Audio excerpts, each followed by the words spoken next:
இந்த வருஷம் தீபாவளிக்கான crackers videos வந்து நிறைய பேர் போட ஆரம்பிச்சிட்டாங்க. கண்ணன் கிராக்கர்ஸில் வந்து கிராக்கர்ஸ் வாங்கலாமா வேண்டாமான்னு சொல்லிட்டு இது வரைக்கும் நான் வாங்கின எக்ஸ்பீரியன்ஸ்லேருந்து இந்த வீடியோவில் சொல்லியிருக்கேன். வீடியோவை கொஞ்சம் ஸ்கிப் பண்ணாமல் பாருங்கள். சேனலை மறக்காமல் சப்ஸ்கிரைப் பண்ணிக்கோங்க. உங்களுக்கு நல்ல குவாலிட்டியான அதுவும் நீங்கள் ஆர்டர் பண்ண கிராக்கர்ஸ் எல்லாம் சேஃபாக வரணும்னு நினச்சிங்கன்னா கண்ணன் கிராக்கர்ஸில் வந்து ஆர்டர் பண்ணாதீங்க. ஏன்னா இங்கே குவாலிட்டி வந்து மட்டமாக தான் இருக்கும்.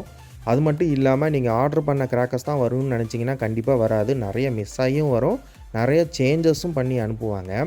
அது மட்டும் இல்லாமல் நீங்கள் ரிட்டன் அவங்கள காண்டாக்ட் பண்ணணும்னு நினச்சிங்கன்னா காண்டாக்டே பண்ண முடியாது. லக்கு இருந்தால் ஒரு 100ல் ஒரு டைம் வந்து அவங்கள நீங்கள் ரீச் பண்ணலாம். அப்போ தான் உங்களுக்கு ரீச் பண்ணி உங்களுக்கு ஏதாவது சொல்யூஷன் கிடைக்கிறதுக்கு சான்சஸ் வந்து கம்மி தான்.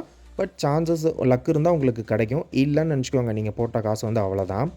உங்களுக்கு வந்து இந்த கண்ணன் கிராக்கர்ஸில் ஆர்டர் பண்ணணும் இதேமாரி நினச்சிங்கன்னா நீங்கள் வந்து சின்ன சின்ன ஐட்டம்ஸ் வந்து ட்ரை பண்ணாதீங்க. அதாவது புஸ்வானம், கம்பி மத்தாப்பில் சின்னது, தரச்சக்கரத்தில் சின்னது, இந்த மாதிரி இதெல்லாம் ட்ரை பண்ணாதீங்க. அதுக்கு பதிலாக ஸ்கை ஷாட்டு கொஞ்சம் பெரிய ஐட்டம்ஸ் வேணால் ட்ரை பண்ணுங்கள். அது கொஞ்சம் ப்ரைஸ் கம்மியாக இருக்கும். அது மட்டும் இல்லாமல் இங்கே எல்லாமே வந்து பார்த்திங்கன்னா 10 பாக்ஸ் 5 பாக்ஸ் இந்த மாதிரி கொடுப்பாங்க.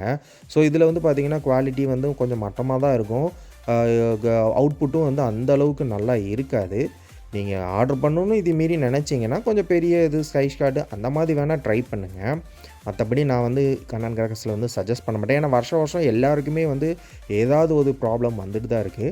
ஸோ இந்த வீடியோ பிடிச்சிருந்தால் லைக் பண்ணுங்கள், ஷேர் பண்ணுங்கள், மறக்காமல் சேனலை கொஞ்சம் சப்ஸ்கிரைப் பண்ணிக்கோங்க.